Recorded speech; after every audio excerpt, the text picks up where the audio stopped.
Welcome back, everybody, to another episode of Back to the Dugout here on the Bleacher Brothers Sports Network. I'm your host, Toby Schulman, and we are back here for another Thursday afternoon episode of the show. Recap what's been going on a little bit in the week with Major League Baseball here, and then towards the end of the show, we'll have time to give my picks for the day, which you guys have seen every single day out this week on the Bleacher Brothers website. We'd be putting out picks and parlays every single day. I've been putting out same game parlays the last couple of days, and they've actually been going really well. We're 11 for 12 in the last 12 props, but 2 for 3 on same game parlays. We did 3 4-leg parlays across the course of the last 3 days, and we were doing pretty good. So heartbreaker last night as Rafael Devers went down with a pretty nasty strikeout there, 3 straight heaters, just couldn't do anything with them. Looked at one, swung and missed at another, and then got buckled up on a high one. So tough way to end a 4-leg parlay. If you're a sports bettor, but we've been pretty good. So that's why I want to take some time to at least be able to give you guys some picks for today, because I actually have been really enjoying doing that. I think that's been probably the best content we've been giving you guys from the baseball side of Bleacher Brothers here lately. But for this episode, like you guys saw on the programming alert, if you're coming from Twitter, you probably saw that we'll be recapping this week alongside just the picks today. So nothing really in terms of special themes or anything really too deep to dive into.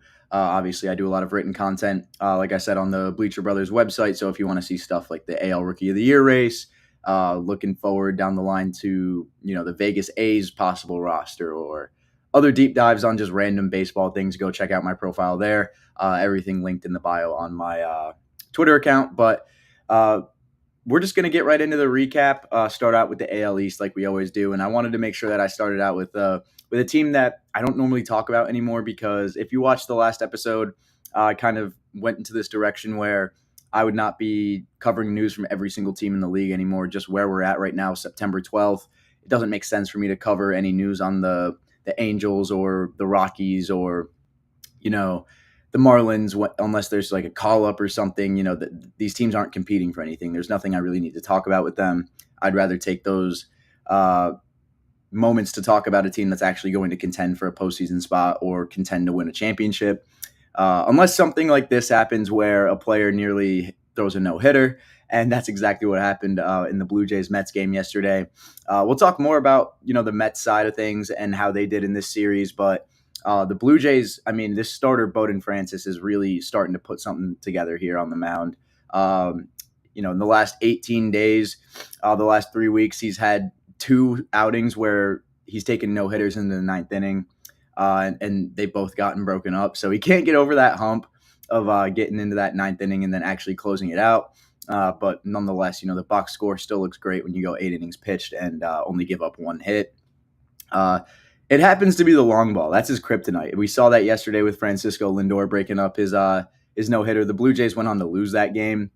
So you talk about bad luck there. But if you're a Blue Jays fan and you're not really worried about the win-loss column right now, you have to be just thrilled with what you're seeing out of Bowden Francis in terms of not only last season, but this season as well. Last year, he was great as a reliever. 20 games appeared in 36.1 innings pitched. He had a 1.73 ERA. And I always like to throw an ERA plus there. If you're an advanced stat, had a 2.49 ERA plus to kind of level that out for you guys if you're watching and you don't know what ERA plus is. Similar to OPS plus, it's just a flat, league average rate would be 100. So when you're talking about a guy who's got a 2.49, he's pretty well above league average there. But great season from him last year. And then this year, sub 4 ERA. So honestly, solid numbers from him there. 10 games started. You can obviously infer that he's been pretty solid as a starter this year if he's taken outings into the 9th inning and not giving up many hits. So love seeing Bowden Francis succeed. And honestly, for a Blue Jays team that has not had a lot to root for this season, Vlad Jr. has done really well.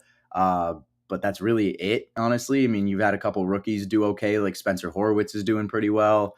But it's been a rough year. Bo Bichette's just been not good and injured, and Aurelvis Martinez, your top prospect, getting busted for PEDs there.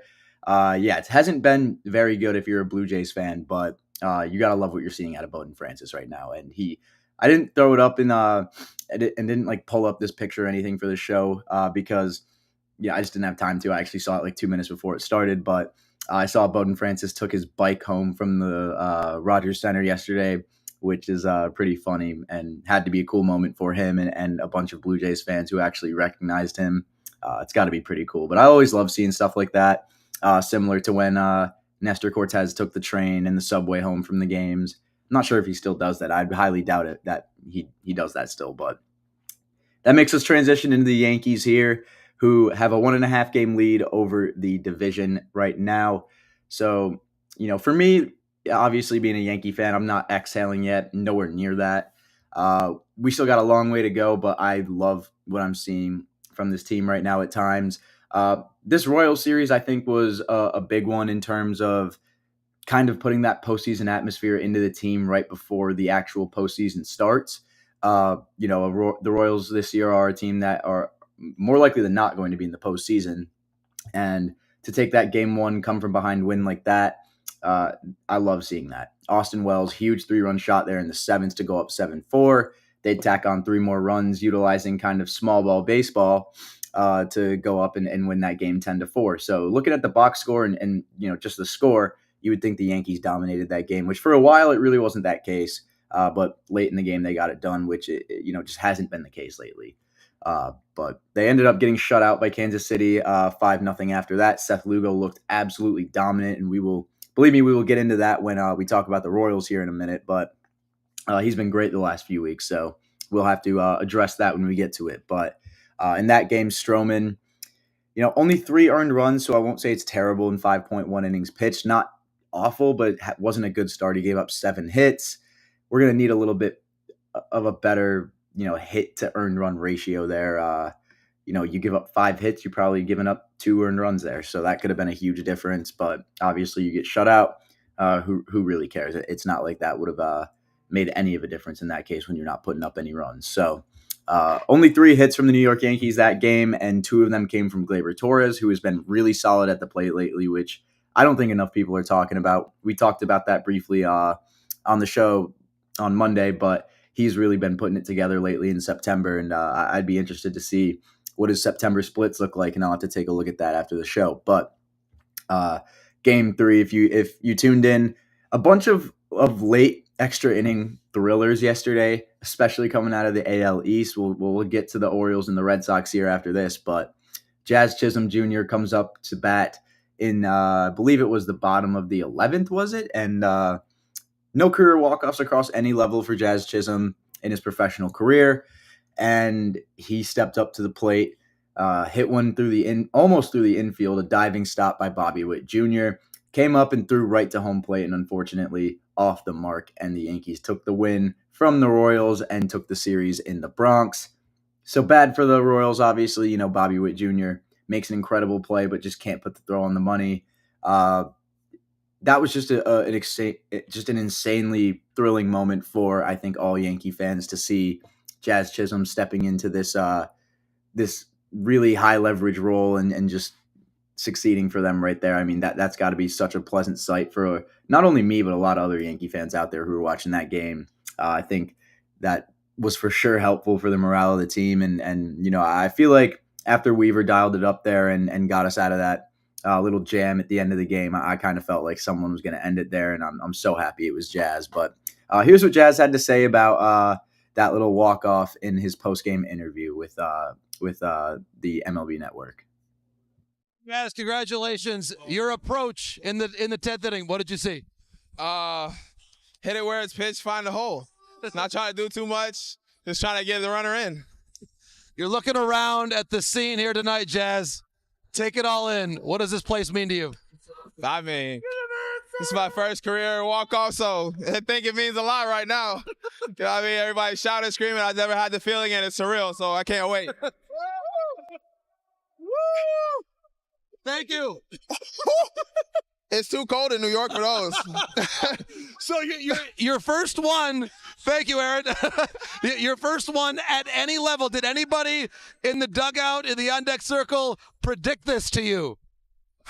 So our hitting coach, we talked about like the other day we were in extra innings, and I said I don't have a walk off in my name yet. He said you're gonna do it here real soon. So I shout out J-Ro for that one. Hey, Jazz, finally, the atmosphere that you're in here, you're playing for a postseason berth, you're playing for an American League East championship in this uniform. What has surprised you about being a New York Yankee? I think the thing that surprised me is how much they took into me and tell me to be myself every day and have fun. Like, they want me to wear the green belt. They want me to wear my flashy shoes and my gloves. So I think that's what surprised me, and everybody in New York took it really well, even the fans. So that's what I love the most about New York right now. Well, Jazz, congratulations. Enjoy it on your first of many walk-offs to come. All the best. Thank you. What a moment there for Jazz Chisholm and the New York Yankees. His first career walk-off, not only in the major leagues, but also with the New York Yankees there. So we love seeing that.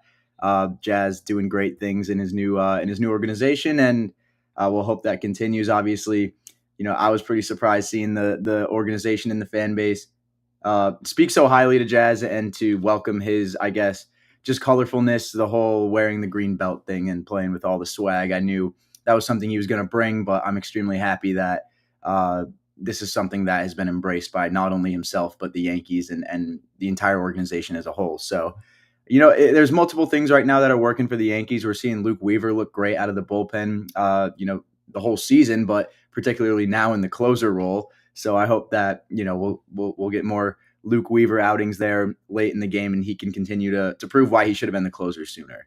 And if not, maybe Cousins can step up. I mean, I at least just want Holmes to stay just out of the ninth inning. That's all. But it's not even October yet. Like Jazz Chisholm said, I don't think they picked it up in that interview, but he said in another one, it's not even October yet, and it already felt like the postseason in the Bronx. And I think he's addicted to that feeling, and hopefully they can continue to push that feeling for not only them, but every Yankee fan, because we're all dying. We need to end the drought this year, and hopefully this is the team to do it. But they're going to have a lot of challenges in the postseason, and two of them come out of the AL East there. And if the Red Sox get in, it's going to be tough. But we're going to talk about the Orioles first, who just dropped the game to the Red Sox last night and ultimately a series to them. But they dropped that game one. Cade Povich did not look great going less than 5 innings pitched. He gave up 4 earned runs there. And then Gunnar, Adley, and Anthony Santander, they were really the only ones stepping up at the plate there. And it was a bad 12-3 loss. They took game 2. It was a close win, 5-3 W there.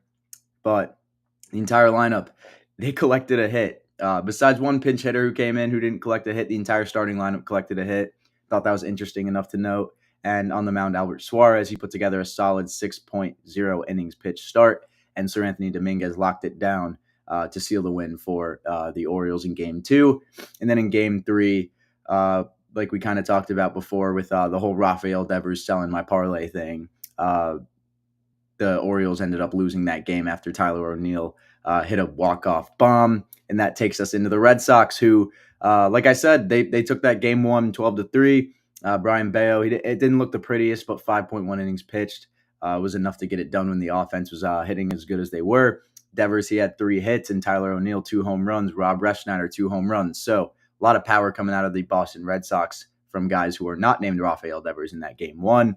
Cutter Crawford in game 2, he just couldn't get it done. Tough loss, like I said, close 5-3 win for the Orioles there, but unfortunately for Crawford and the Red Sox, couldn't get it done. Tyler O'Neill, walk-off bomb in game 3 like we talked about, and this team is still not anywhere near out of the wild card race yet. We will talk about the standings and everything. I want to give everybody an update on the standings after we do the whole divisional recap and the whole news recap thing. But that takes us out of the AL East now and into the AL Central here.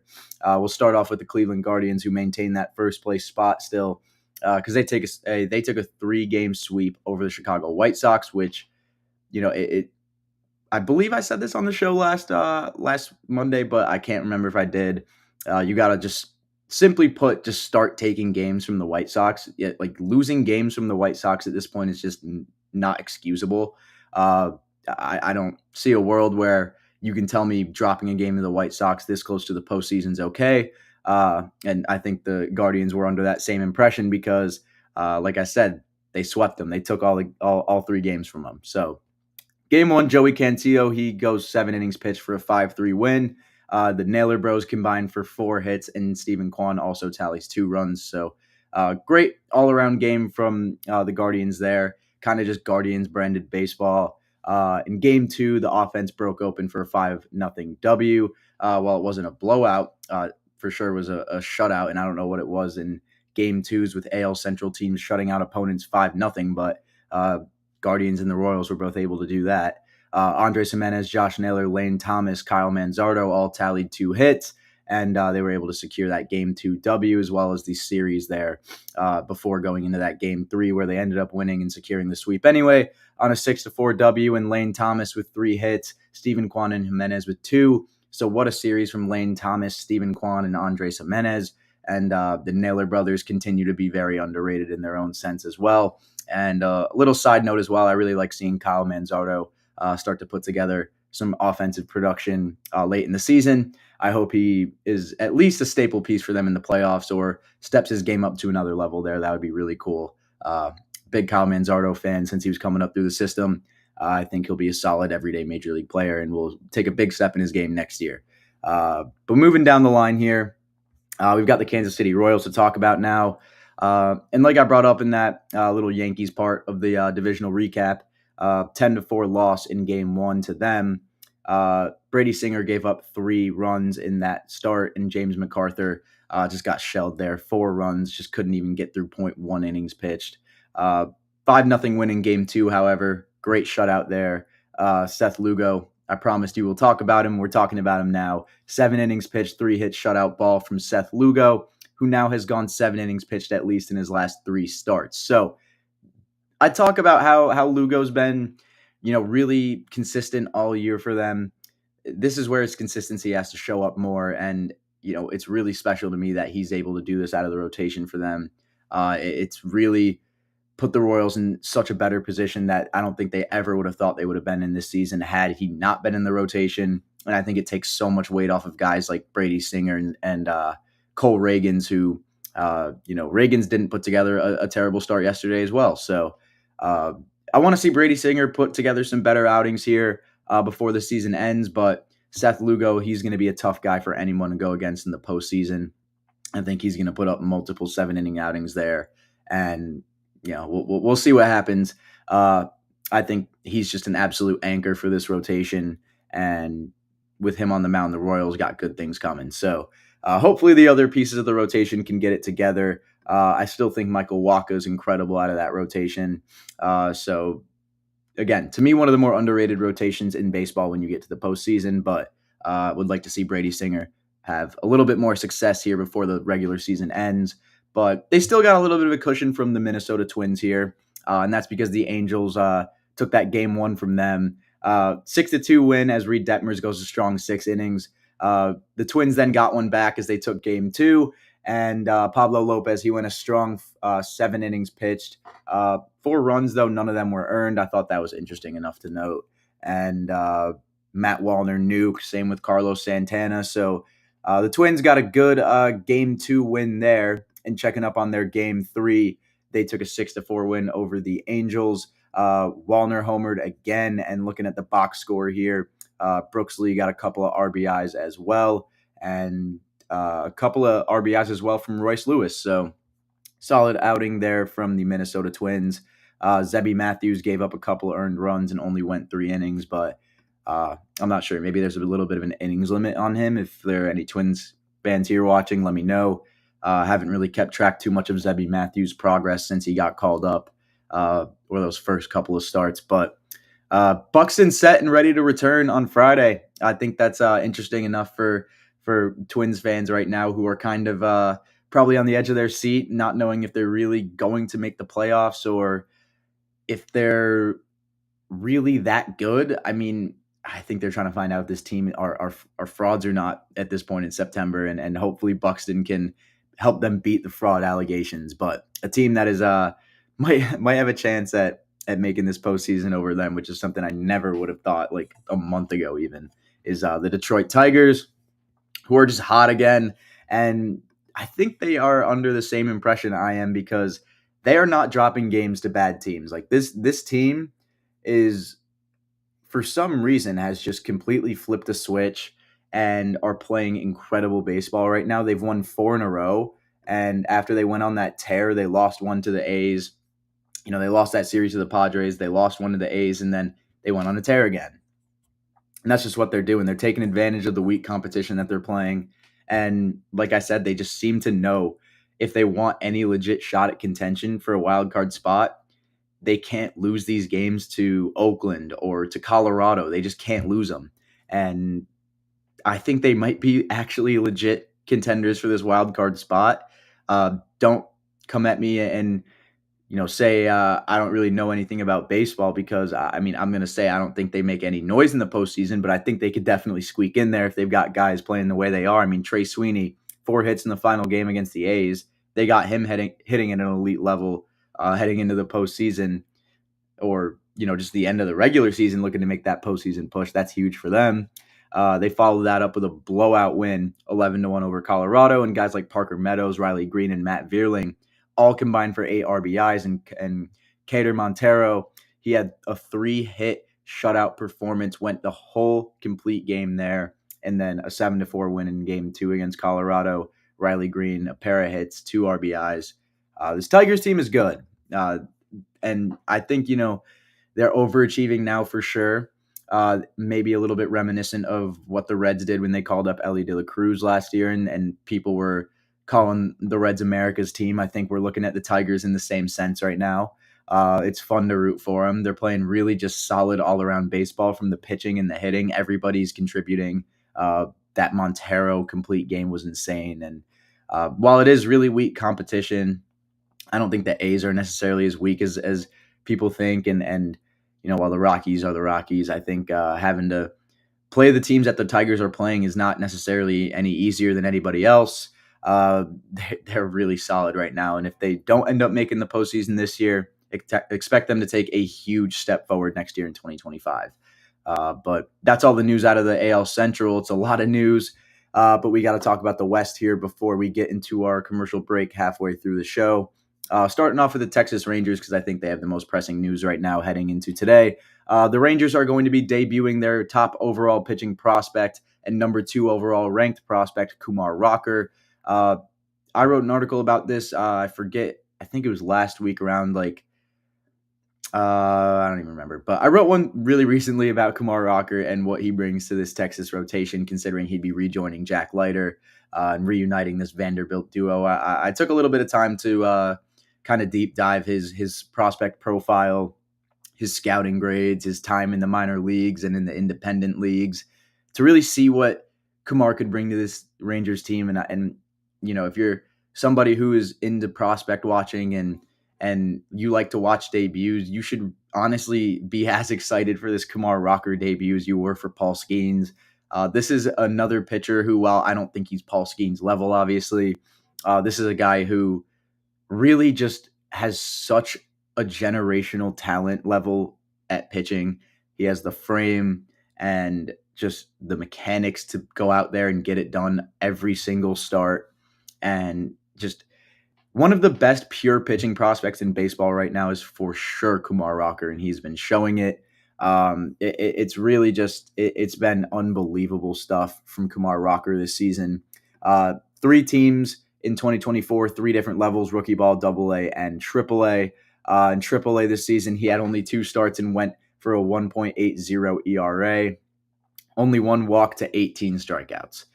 So that's a 16.2 strikeout per 9 rate. He earned that call up there, obviously. And then in Frisco AA, he had a .46 ERA in 19.2 innings pitched there, where he ended up walking 3 batters on 29 strikeouts. So a 13.3 K per 9 rate there. And then in the ACL, looked like he was probably just rehabbing from injury or something, so we won't talk about that.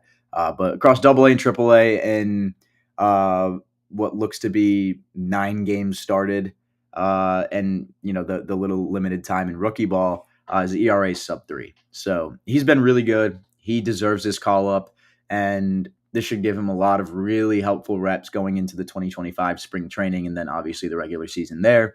I expect Kumar Rocker to be a staple piece, a frontline piece of this rotation. You want a tough 1-2 punch to go up against? How about Jacob deGrom and Kumar Rocker? Because that's what the Rangers are going to be tossing at you. And there was an alternate universe where the look of the rotation with the Texas Rangers would have been the New York Mets rotation. Because if you remember, Kumar Rocker was taken 10th overall in the 2021 draft by the New York Mets. And then injury concerns over his medicals allowed the Mets to kind of go past that signing date without actually picking up and signing their first round pick. He'd end up going around to play in the independent leagues, the Frontier leagues, the Arizona Fall League. He would go play for a year, and then the Rangers surprised the world, took him 3rd overall in 2022, and he surged to the top of their rankings in the prospect development, as well as with just all of MLB Pipeline. This is a very highly anticipated debut that has been in the making, arguably, for the last 5 years. So if you were watching the 2019 College World Series with Michigan and Vanderbilt, this has been something that you've been waiting for. I remember watching that personally in high school. Now, as a senior in college, talking to you guys about Kumar Rocker debuting is pretty crazy to me. But moving through the rest of the division here, we have got the Houston Astros to talk about, who took a 12-6 loss to the Diamondbacks. Verlander got shelled, 3 innings pitched, 8 hits, 8 runs. 4-3 loss then to Oakland as J.P. Sears outdueled Spencer Arrighetti, and the offense could not rise to the occasion at all for them. And looking at how they did last night, because I did not remember to check that score, the Astros ended up losing 5-4. So not a good week from Houston at all. Just not. The Mariners are honestly now, I think, could make a run for this division if the Astros continue to skid. I don't think they'll continue to skid, but, Altuve's day to day right now because of some side discomfort. So we'll see. It'll be maybe a little bit more fun of a division race in the AL West than we thought earlier this week. But moving down to the Mariners, 7-3 loss in Game 1 of the Padres series. George Kirby, 5 innings pitched, 7 hits, 5 runs. He just hasn't been like the George Kirby I remember lately, and maybe he's just slightly regressed, but I don't know. They took a W in that second game, 5-2 though. Brian Wu carried, just absolutely carried, and perfect game. He actually carried into the 7th inning. I just saw, which is nuts. But yeah, great outing there, and great game from the Seattle Mariners, who took that game too. But they're still, not really in that wild card compared to some of the other teams in the AL. It's going to be tough for them. We'll see what they have to do. Angels, last piece of news from the AL West, they're out of playoff contention. Congratulations. Angels fans continue to live in misery. Enjoy watching Ben Joyce at least throw 105-mile-an-hour fastballs, and Caden Dana continue to get starts for the rest of the year. That's really the only thing you can root for. But I'm going to take a quick break here as we head into the second half of the show, where we are going to get into our NL news as well as our picks for the day. So make sure you stay tuned for that. And we got about half an hour here left on the show. I will be back in a few minutes for the rest of the show. You're watching Back to the Dugout here on the Bleacher Brothers Sports Network. I'm Toby Shulman, and I will see you all in a few minutes.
We are back to talk about some NL news here on the Bleacher Brothers Sports Network. Welcome back, everybody, to the second half of Back to the Dugout.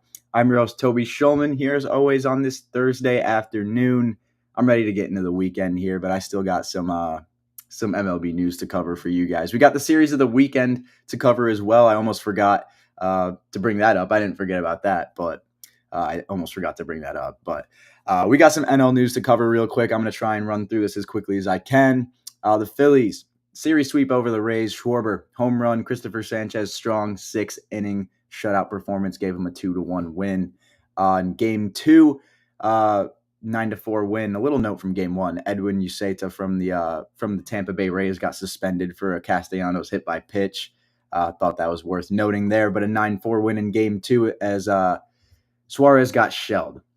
Not good. The bullpen came through though, and they managed to keep the bleeding limited.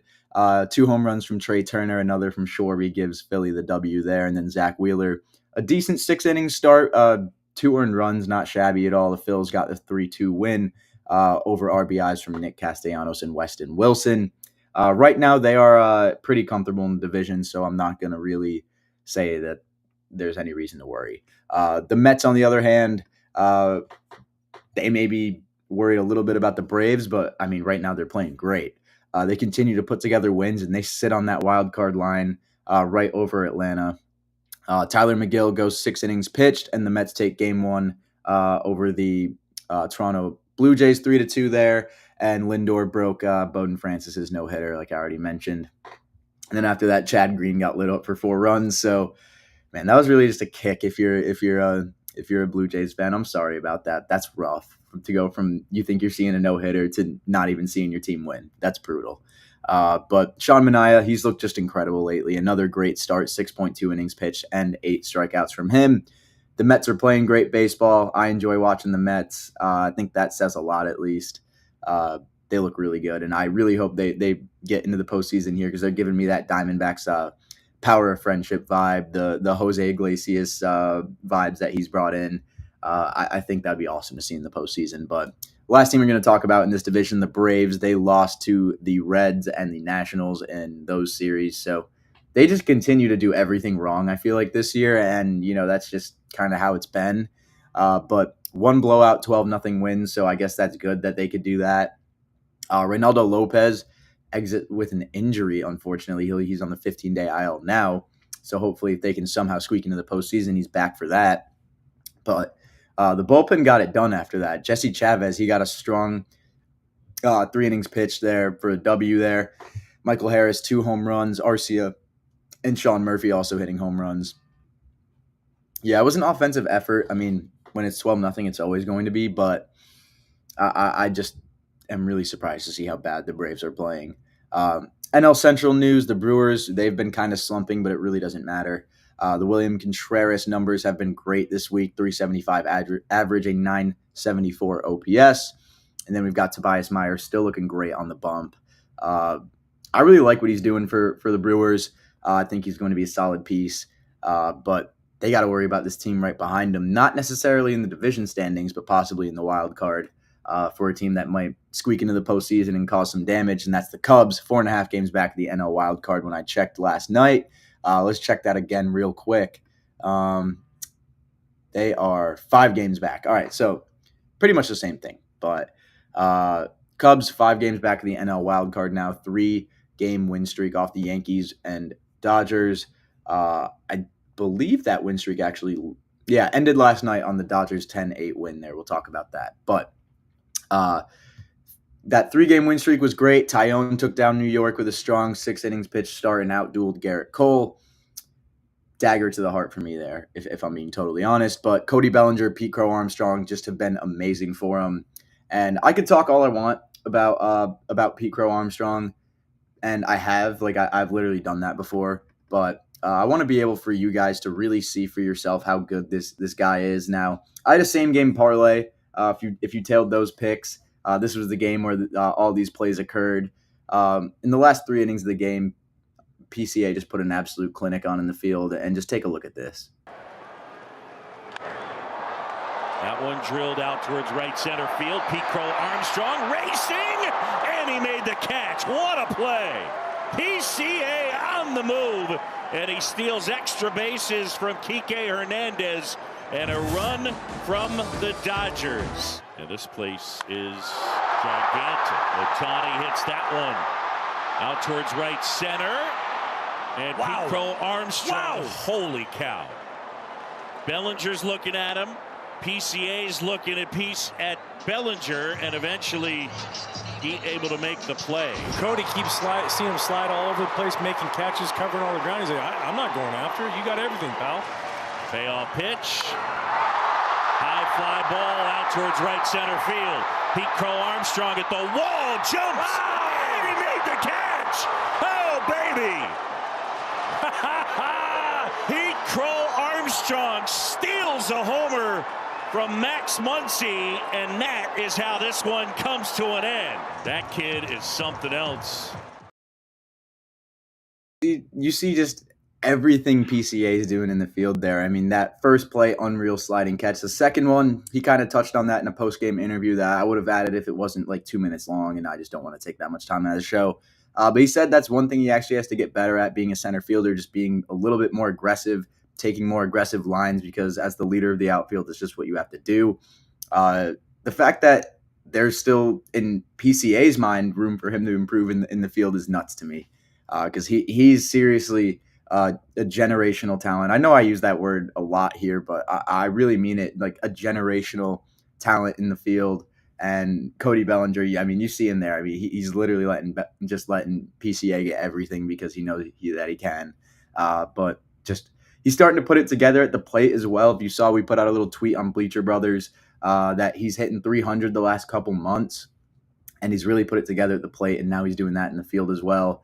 I mean, how is this not one of your favorite players to watch in baseball right now? I don't know. That's why I've been trying to just put as much PCA content as I can forward, because he's the future of the NL Central for sure. And if you're not watching him now, you better start tuning in, because he's super exciting.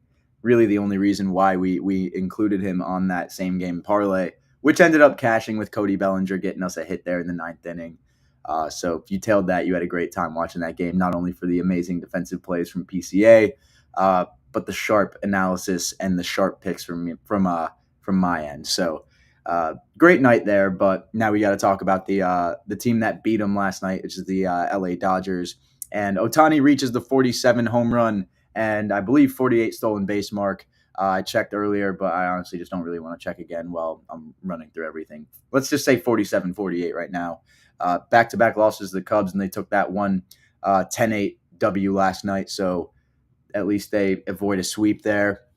They're the Dodgers. They look good. That's really all I'm going to say about it. The Diamondbacks, they have won 3 straight before their game last night, and looking at their results from last night, they did take that 14-4 win over the Texas Rangers. So let's start out with their 12-6 win over Houston first, because Pavin Smith had a 3 home run day there, not something you really see every day. I mean, that's not a guy who I consider a very big power threat, and he's hitting 3 home runs. I don't know. Whatever Pavin Smith did that day, look to recreate that, like just everything, the way, whatever meals you ate, I mean, clothes you wore. I mean, just Pavin Smith hitting 3 home runs is extremely random to me. So whatever you got to do to recreate that, make sure you get it done if you're the Diamondbacks. But a 6-0 win over Texas then. Christian Walker hit a pair of home runs, and Zach Gallen looked decent on the mound as well. And then another blowout there, 14-4, like we just talked about in their most recent game against Texas. Jordan Montgomery ended up getting a save that game somehow. The D-backs, they hit a handful of home runs, and 2 came from Eugenio Suarez. The others coming from Ketel Marte, Randall Grichuk, and Adrian Del Castillo. So a lot of power from this Diamondbacks team this week. And pretty much all I got to say, just a lot of power. The Padres, they took back-to-back losses to the Giants and ended up losing that series. But a 7-3 opening win against Seattle. Yu Darvish, he looked good, limited the runs on 7 hits, which is a big bonus there. Machado and Tatis, they flashed some power as well, and the Padres got that great win. But believe Tatis also looked really good in the field in that game as well. But pretty much all I got from the division news. Before we get into power rankings talk here and then my picks in the last 15 minutes, let's talk about a series of the weekend preview here. And, if you're looking at the scores kind of with me, the score sheet for today, looking at the games that are going on, you could kind of guess where I'm going to go with this.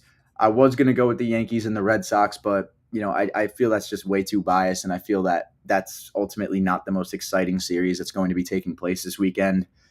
I do think it's between a couple American League teams, and I do think one of those teams is from the AL East, but I think it's only right here to go for Baltimore at Detroit for our series of the weekend here. I think this is going to be the best and most entertaining one, period. Game one, when I looked last night, the Tigers didn't have their game one or game two probable starters.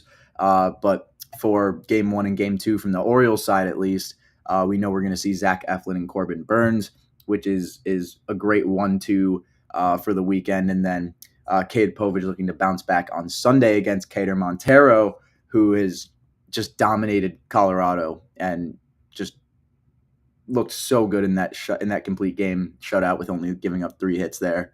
That'll be a really, really fun game to watch. And maybe Povich can bounce back, but this is going to be a huge series for obviously both teams involved. Baltimore right now being a game and a half back from the division. They need to take at least 2 of these if they want to really keep that pressure on New York, especially if New York does good this weekend. And the Tigers, I mean, they're a hot team, and I guess there's nothing for them to really lose, but they know that this is a better team, and now they got to start taking advantage of these games rather than the games against bad teams. So I just think that's going to be the best games of the weekend, period. I think the Corbin Burns game is going to be great, and the Montero versus Povich game is going to be absolute fireworks. But let's recap the standings before we get into the power rankings recap, because I want to leave about 10 minutes to go over my picks for today. But AL East, we got the Yankees ahead a game and a half with the Boston Red Sox in third place with 10 games back. Orioles in second place, Rays and Blue Jays to follow fourth and fifth. Out of the AL Central, the Guardians have a 4.5 game lead over the Royals, who have a game and a half lead over the Minnesota Twins, who are actually 6 games back of the AL Central. Minnesota Twins are then followed by the Detroit Tigers and Chicago White Sox, who are over 50 games back of first place now. AL West, the Houston Astros have a 3.5 game lead over the Seattle Mariners, the Rangers, Athletics, and Angels to follow. In the National League, the East has the Phillies 8 games up, with the Mets ahead of the Braves and the Nationals and Marlins to follow those 2 teams. And then in the Central, Milwaukee still holds that division lead. The Cubs to follow them, 8.5 games out. And then the Cardinals, Reds, and Pirates in that order. And then to round it all out in the West, we got the Dodgers, Diamondbacks, Padres, Giants, and Rockies in that order. And the Diamondbacks are 5 games back, with the Padres being 5.5. So it's really not, too different. It hasn't been, but the wild card still kind of remains the same here.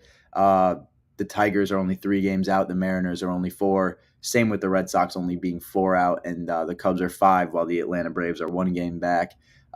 Mets, Padres, and Diamondbacks would look to make the wild card there. Twins, Royals, and the Orioles would be the wild cards for the AL. So those are your standings.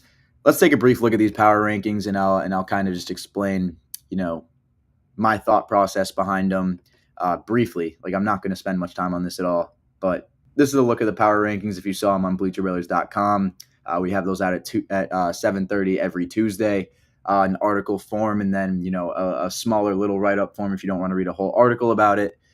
We post to all the socials as well. But let's start from the bottom here. So the Mets get in at number 10. They're red hot. I mean, they've just been putting together wins. Like I said, there's absolutely no reason with them in contention for the wild card now and to actually make the playoffs that they would not be at this number 10 spot. I think that is a perfect place for them. I think the Royals are slightly better than they are right now. I think what they did against the Twins and how they were able to widen that gap a little bit, I think that raised them from last week. Diamondbacks and Padres stayed put at 8 and 7, and I just think that's the right thing. Not much movement from them. They kind of just stay in the same general place in the standings and wild card. Orioles have been playing a little bit of bad baseball lately, so I decided to move them down to the 6th spot. The Guardians cracking the top 5, even though they honestly haven't been playing amazing baseball. Same with the Brewers. I just think these top 5 teams are in a complete upper echelon. New York Yankees starting to play a little bit better after they found out that whole Clay Holmes debacle. They could just stick Luke Weaver in there, and oh my God, we're not losing a ton of games. So the Yankees in 3, Dodgers at 2, and the Philadelphia Phillies playing really good baseball right now. I believe they went 7-3 in their last 10 before we made that power rankings list, so they took the number 1 spot, dethroned the Dodgers for the first time in the 5-week history of the power rankings. So those are the 5th edition of our Bleacher Brothers Power Rankings. Now let's get into our bets for today. Now I need to get like a little background or something where I can like show you guys the bets on text, because that would probably be a lot easier. But got them written down here. These picks will all be out on BleacherBrothers.com, honestly, within the next 20 minutes, I imagined. But free pick for anybody watching today, we're taking the Rangers plus 135. When I say free, I mean not as in this is free and going to happen. I mean just this is not going to be in the article, and I am personally on the Rangers today. The Rangers, Hard Rock bet, they were plus 135 when I looked. With Kumar Rocker on the mound, I really like it today, just plain and simple. But let's get into Kumar Rocker's player props, and then let's get into the same game parlay I have for the Rangers and Mariners game, and then a couple other additional player props that I got. But Kumar Rocker's hits allowed prop is at 4.5 right now. So I think under is personally the way to go for that. He had a 5.9 hit per 9 rate when he was in the minor leagues. I just think his pitch mix never being seen before, I think it's going to make it a really tough time for other players, especially on the Mariners, to be able to actually hit. This is not a very good hitting lineup that we see already, and I think that they're going to struggle against Kumar Rocker in his debut, which is why, kind of in a similar regard, I want to take the under here on his earned runs as well. 2.5 earned runs. I want to go the under there. There are some power threats in this Mariners lineup, like Arozarena, Julio Rodriguez, Cal Raleigh, to just name a few. And guys like Victor Robles are dangerous at the plate this season as well, especially against righties. And, I just think Rocker will be able to limit these runs. I think, if anything, he's not going to be able to limit the walks because of adrenaline, because of nerves. I think the 2.5 earned runs, I think 3 is just a high number for him. Same as I think him giving up 5 hits is a high number. He's just been pitching really well lately. I don't think this was a premature call-up at all. And usually when I go over in these lines, the hits allowed and earned runs, it's usually a premature call-up, like a Jack Leiter or a Rhett Lauder or somebody who even, did pretty good in his debut. But moving to the walk line's 1.5, and I took the over there. I think that's just smart, honestly, with someone who throws as hard as Kumar Rocker does, to not at least think that he's going to have a little bit of command trouble and a little bit of control issues with all the adrenaline and all of the nerves that he has going through him with his big league debut. This has been a long time coming for Kumar Rocker. Like, this was never a guarantee for him, especially after that 2021 draft. So I think, he may struggle with the control a little bit early on in his start. We might see him walk a couple batters, and I think a couple is not detrimental to the start at all. And I don't mind personally looking over at that. I just think that makes the most sense. But I think he's going to strike a lot of guys out, and I think over 4.5 strikeouts. I think that 4.5 line's way too low. I think scouts agree that Rocker is the real deal, and his debuts excited many as much as Paul Skeen's debut did.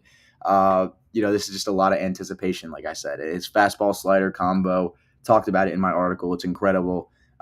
It's going to make the Mariners strike out. 5 strikeouts, that alt strikeout line is minus 135, which makes me think that this is heavy favorited in Kumar's favor. I just think that with 16.2 Ks per 9 in AAA across those 2 starts, we're probably going to see the Vanderbilt flamethrower pitch to some whiffs tonight. That's my thought process, at least.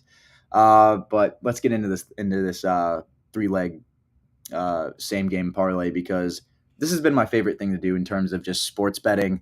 I think finding value with these parlays is so much fun, and the fact that they've been hitting for us, that makes it a lot more fun too. So the first one's going to be Kumar Rocker over 4.5 strikeouts. I really like that line. I personally think he's going to excel today, and I'd rather die by this kid than go tailing his under. I think that's just a ridiculous way to look at a kid's debut. But next one we're going is Wyatt Langford over half a hit.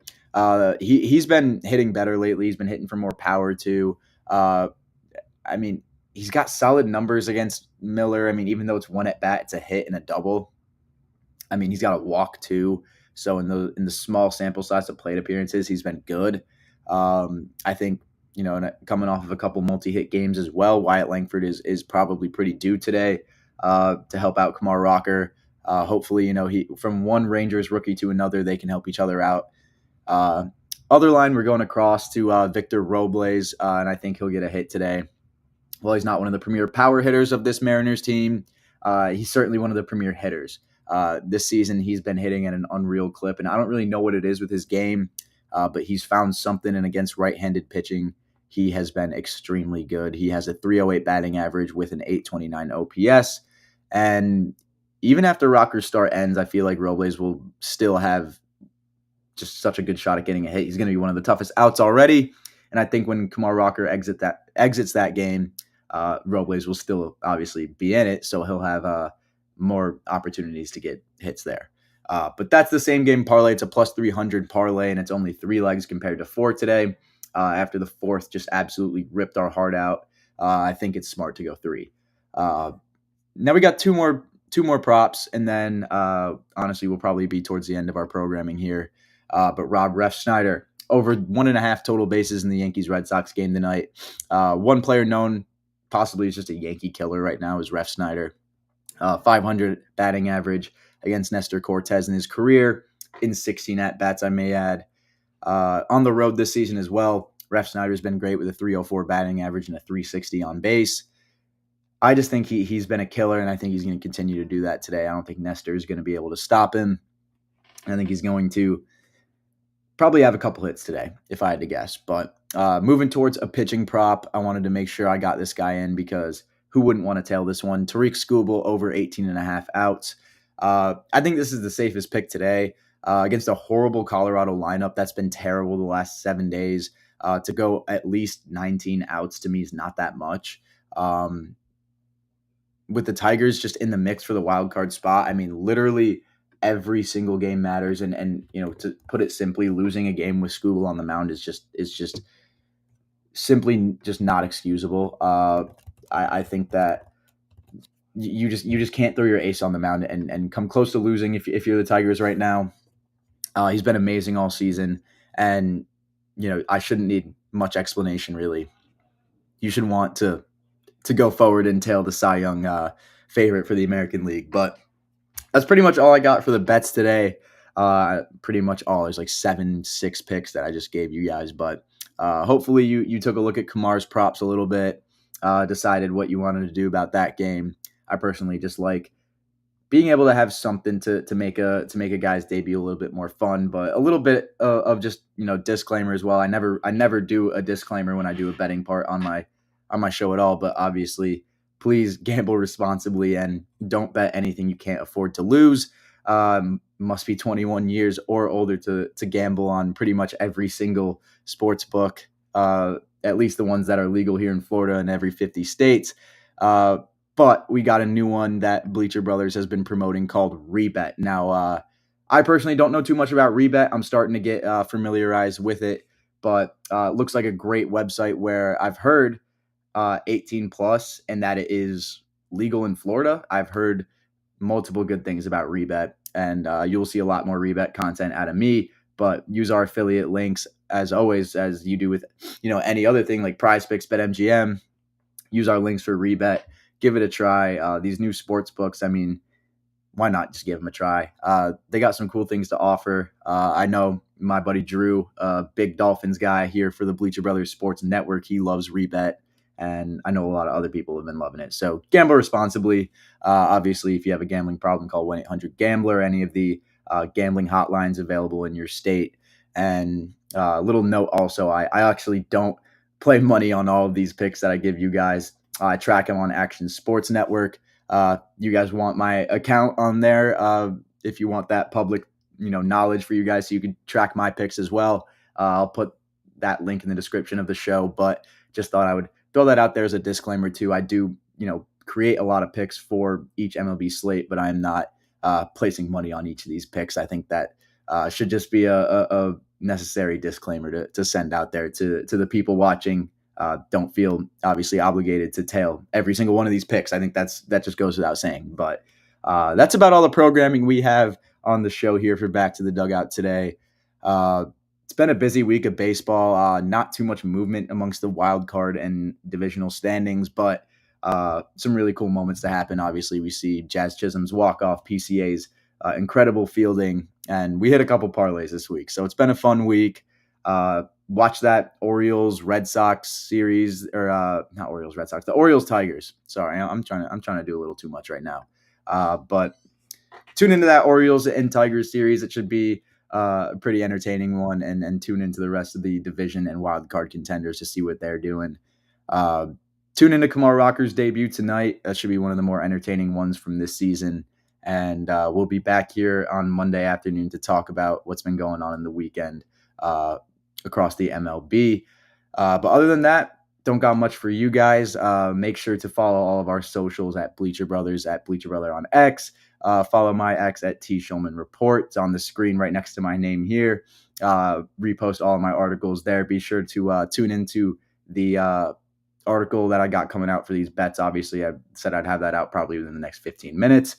So tune into that, and tune into all of our other programming, whether that's the La Stella Report, New Era Prep Nightly, or the Bleacher Brothers Show, Joe Q's show, Tea Time with Chef Tom. We got no shortage of content for you guys here on the Bleacher Brothers Sports Network. And as always, I appreciate all you guys watching live, watching the replay. I appreciate it from the bottom of my heart. To be able to do this twice a week for you guys has been awesome. And I look forward to doing this every single week. So with all that being said, watch that Orioles-Tigers game, the Kumar Rocker debut, do all that stuff. Have a good weekend watching football, and make sure you get some baseball in there as well. And I'll see you back here on Monday on Back to the Dugout to talk about it. So have a great rest of your day, great rest of your weekend, and I will see you on Monday.